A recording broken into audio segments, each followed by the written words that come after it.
Book 37 of 2020 was Gulliver's Travels by Jonathan Swift.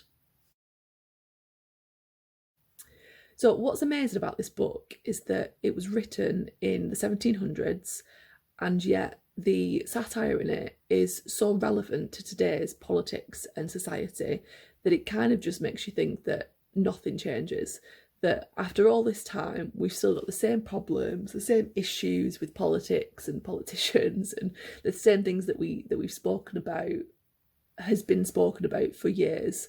So I thought that was really interesting. It was a very good insight into the mindset of somebody in the 1700s. I always find that really wondrous about reading, that you can be transported into the mind of another person from, years gone by. Swift mocks masterfully the traditions of England and the legal practices of England, which is why the satire is so good, because he's just literally like, almost kind of presenting, what he's doing is he's got the main character purporting what people in England purported and doing it in such a way that is comical so that it looks absolutely ridiculous. So very, very well done. It's quite difficult. Satire is very difficult to achieve sometimes. I remember reading a Margaret Atwood book, and apparently it had loads of satire in it, and it wasn't done very well. Whereas this is just, it's just so funny. It's like I'm reading Oliver Twist at the minute by Dickens, and the satire in that is very similar, very subtle, but in a way that you just laugh to yourself as you're reading it, because you're just like, I can completely see what you mean, like what you're trying to achieve there.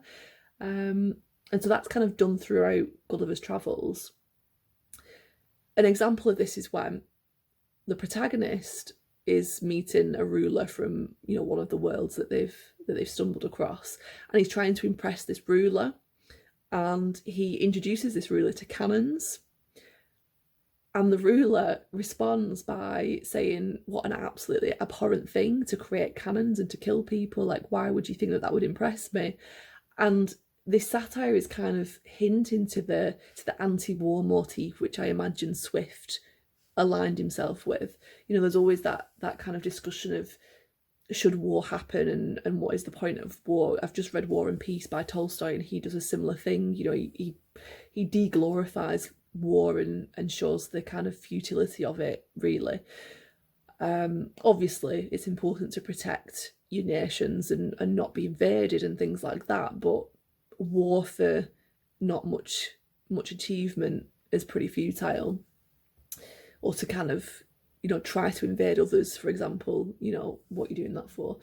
But obviously that's a whole other question. I'm thinking of a lot of things in my mind. I said that, like, why are you still talking, Sam? Stop talking about other things and talk about this book. And he also Swift mocks the trope of the explorer travellers, because it's quite a common thing in this era to talk about travellers, because this is when, because of like merchant trade and becoming more affluent, there was more people with boats going to other countries and going to other lands and trying to like colonise and all that kind of stuff. So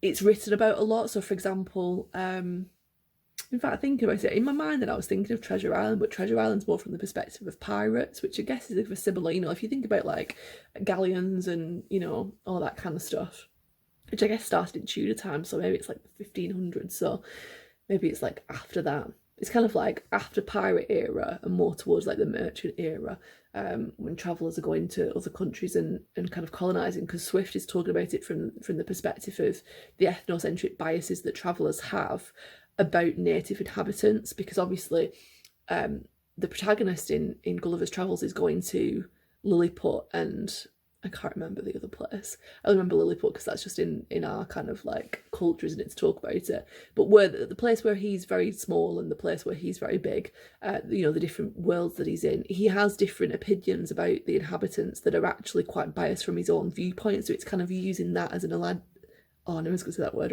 allegory, an analogy for what people did when they went to colonies and tried to, civilize the savages, that kind of thing. Now, all of this is good and it's great in the sense of it's very imaginative. If you think about someone from the 1700s imagining all of this stuff, it's kind of good. I mean, if you think of it from a contemporary view, it's not as favourable because there's a lot of literature out there now that's very imaginative because we've I guess widened our horizons. But then I suppose you could argue that, you know, maybe someone in the 1700s, it's just maybe they did have an imagination to think of other things. I'm kind of questioning myself as I'm talking. So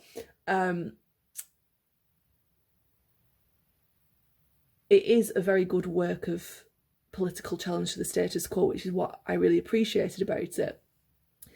But from a contemporary perspective, it is quite boring and you're not really reading that much. And the protagonist is intentionally pompous and ingratiating, you know, he's really annoying to listen to because he's a trope and he's, you know, a satirical representation of people that travel and come back and talk about it and you know, kind of view things from their own ethnocentric bias. So I wouldn't say that you can read this book and enjoy it, but I think what, you know, with lots of classics, I don't think that the purpose of reading them really anymore as a modern reader is for enjoyment, unless that's your bag. What I always find is interesting about classics is that it has the ability to transport you into the mind of somebody else, and it gives you an indication of the thought processes and the, you know, political arena and the way that culture is kind of developed from that time point. It gives you all that information about people back then and what they kind of thought, and then you can compare that to nowadays, and it widens your knowledge and perspective of human behaviour, which is why I find it very interesting to read classics. So I wouldn't recommend this as a thing to read for enjoyment, but it's interesting to see modern politics mirrored in this writing, and so I would perhaps recommend it for that reason.